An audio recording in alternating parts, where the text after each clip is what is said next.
I'm from Gillette, Wyoming. Not a whole lot of people make it out there. It's a kind of a flyover, drive around state.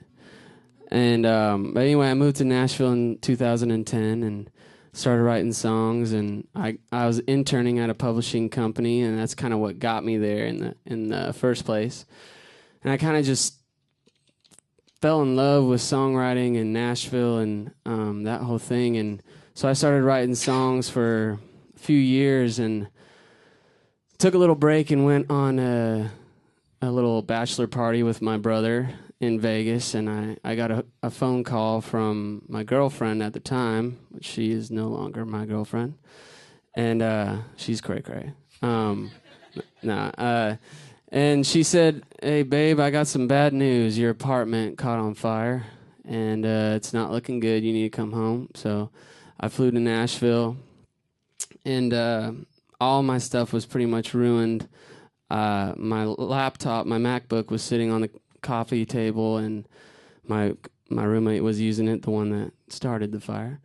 And so I took it, grabbed my guitar, which my guitar was okay, and about a couple of garbage bags full of clothes, and that was pretty much what I walked out of there with. That was still usable. And I took the computer, just last-ditch effort, took it to the MacBook store. And MacBooks, the way they work, that if they detect something's wrong, they'll immediately shut down. Like if your apartment catches on fire and there's like hours worth of sprinklers pouring on it, it'll shut itself off to try to protect itself. Or if it just even runs out of battery, it'll shut down. And then when you start it back up and it gets enough juice to start back up, it'll start back up to the exact place that it turned off.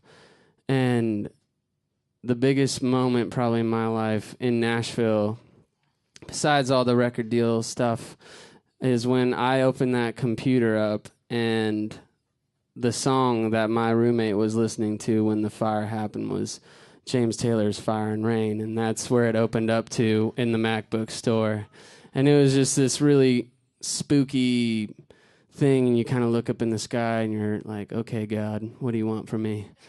And it was just kind of, from there on, it was just all about finding and listening for signs and looking for signs. And I found this song that we're going to play next when I was interning, and it kind of spoke to me about that situation, about, if you're going to be a guitar player or a drummer, it's called all or nothing, and or just being in love or in a relationship, you really have to go all out, or, you're both wasting your time. And so it made me think of that situation, made me think of this song, and it's a song that Eric Pasley wrote. And then, so we followed this cookie crumb trail a little bit farther down the road, and when I got offered a publishing deal to write songs, the very first song they played me that they thought I would really like was this All or Nothing song. And I've already had this song for like 5 years.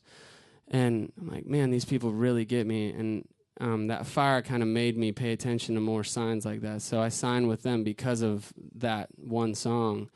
And then a week later, I got offered a record deal by Sony, which that doesn't happen very often, getting those two things in 1 week. And the first song I wanted to cut was this All or Nothing song, and so we cut it and we put it on the EP, and now we'll play it for you.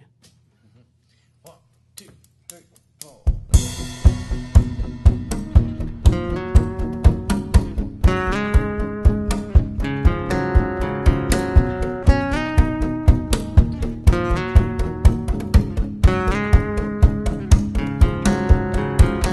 Can you feel the horses running through my heart?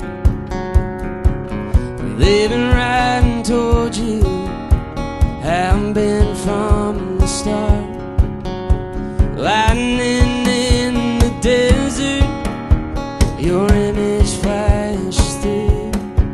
There's a flood falling, I'm falling hard for you. It's all or